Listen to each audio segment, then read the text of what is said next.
The greatest threat to terrorist groups like the Islamic State, the Taliban, Boko Haram, Al-Shabaab, and Al-Qaeda is not a UN resolution or the U.S. military.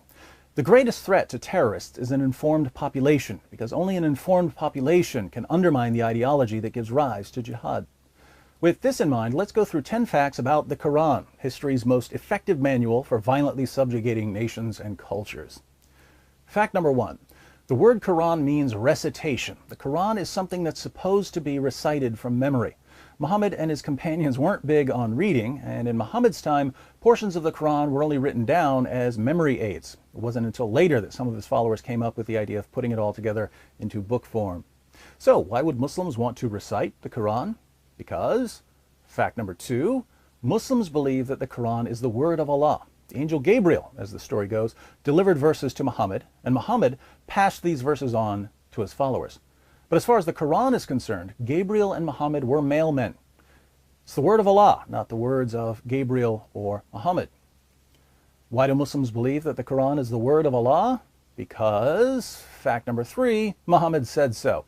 The Quran was supposedly revealed to one man, Muhammad. Unlike the Bible, which contains numerous shorter works written by around 40 different authors, the Quran stands or falls with the lone testimony of Muhammad, a guy whose first impression of his revelations was that they were demonic, a guy who repeatedly tried to kill himself, a guy who believed he was the victim of magic spells that gave him delusional thoughts and false beliefs, a guy who delivered verses to his followers and later blamed the devil for tricking him, a guy who had sex with a 9-year-old girl, had 9 wives at one time, even though the Quran says Muslims can only have 4, married the divorced wife of his own adopted son after causing the divorce, told his followers it's okay to beat their wives into submission, and so on.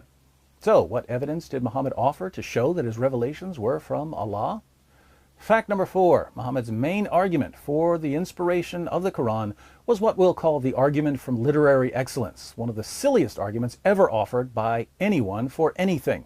My poetry is better than your poetry, so my poetry must be the inspired word of Allah. The idea is that no one can produce something as wonderful as or more wonderful than the Quran. Now, there are all kinds of things we could do to make the Quran better than it is. We could take out the verses about slaughtering unbelievers, or about raping female captives, or about having sex with prepubescent girls.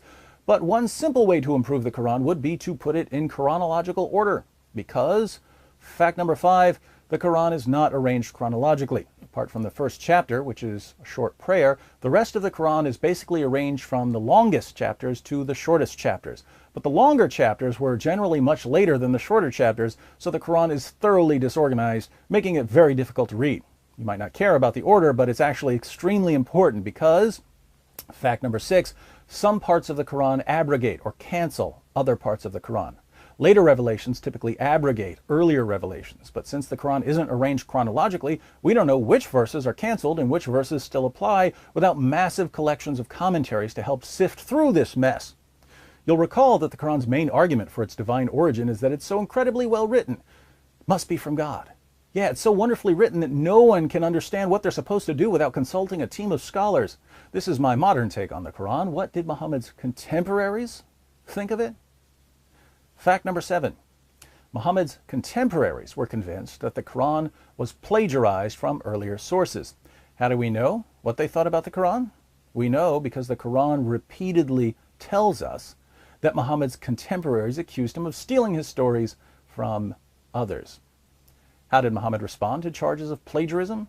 He declared that, fact number 8, the Quran is a continuation of previous scriptures. The reason so much of the Quran sounded so familiar to the people of Arabia wasn't that Muhammad was plagiarizing earlier sources. Those earlier sources were also the word of Allah. That's why they sounded the same. Of course, Muslims today know that those earlier sources thoroughly contradict the Quran, so they're forced to claim that the earlier sources were corrupted. This is extremely odd because, fact number 9, the Quran was only compiled into a book because much of it was lost. According to Muslim sources, entire chapters of the Quran were forgotten. Large passages came up missing. Verses vanished. This was in spite of the fact that Allah promised, He promised in chapter 15, verse 9, to protect the Quran from corruption. He couldn't do it, which calls into question the rest of what He said. Why is this relevant? Because, fact number 10, the Quran is the highest authority on matters of Sharia, raping captives, beating women into submission, chopping off hands for stealing, grown men marrying little girls. These things come from this book, which most certainly is not the Word of God.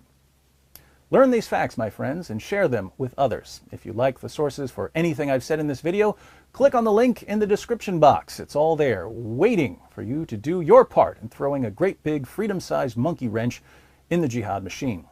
And since there's much more the world needs to know about Islam, click on this subscribe button so you'll know when I post my next video, which I assure you will be awesome.